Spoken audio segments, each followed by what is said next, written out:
రామాయణంలో కొన్ని పాత్రలు మానవత్వాన్ని మరిచిపోయి ప్రవర్తిస్తే మరికొన్ని పాత్రలు దానవ కులానికి చెందినప్పటికీ మానవత్వానికి ప్రతీకలైనాయి.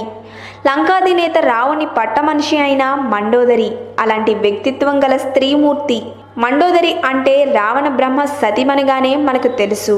కానీ చాలామందికి తెలియని మండోదరి జీవితం వెనుక గల కొన్ని రహస్యాల గురించి మనం ఈ వీడియోలో తెలుసుకుందాం. అయితే ఈ వీడియో చూసే ముందు మా ఛానల్ని సబ్స్క్రైబ్ చేయడం మాత్రం మర్చిపోకండి. మండోదరి గొప్ప సౌందర్యవతి. కేవలం బాహ్య సౌందర్యమే కాదు, ఆమె వ్యక్తిత్వం కూడా చాలా ప్రశంసనీయమైనది. మండోదరి అసలు పేరు మధుర. ఒకసారి పార్వతి లేని సమయంలో కైలాసాన్ని సందర్శించింది మండోదరి. అప్పటి నుండి శివుడితో రహస్యంగా రతిక్రీడ చేస్తుందనే పుకార్లు పుట్టుకొచ్చాయి.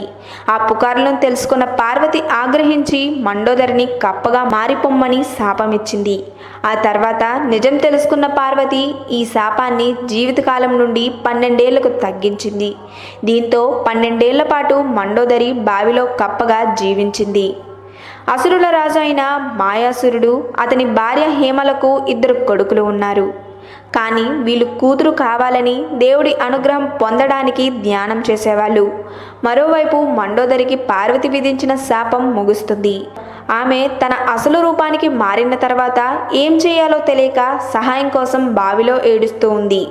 సంతానం కోసం ధ్యానం చేస్తున్న మాయాసురుడి జంటకు ఆమె ఏడ్పు వినిపించింది. అంతే, ఆమెను తమ కూతురిగా దత్తత తీసుకోవాలని నిర్ణయించుకున్నారు.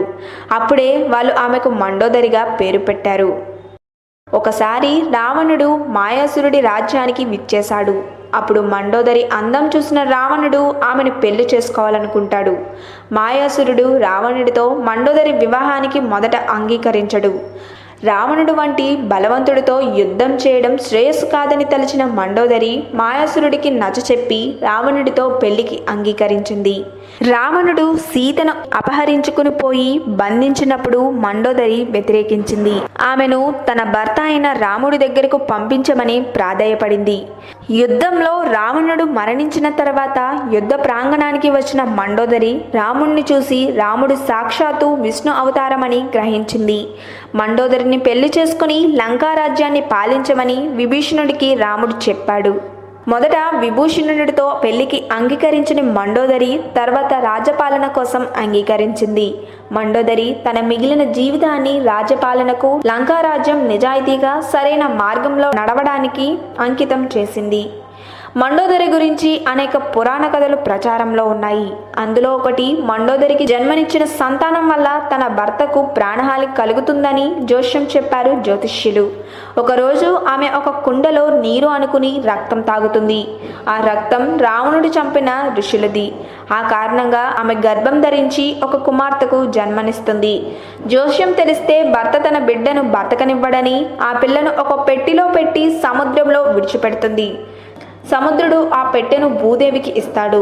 భూదేవి దానిని జనకుడికి ఇస్తుంది.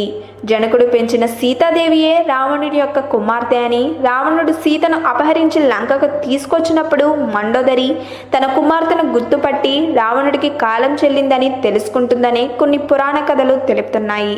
ఈ వీడియో కనుక మీకు నచ్చినట్లయితే లైక్ చేయండి, షేర్ చేయండి. మరిన్ని లేటెస్ట్ అప్డేట్స్ కోసం మా ఛానల్ని సబ్స్క్రైబ్ చేయండి.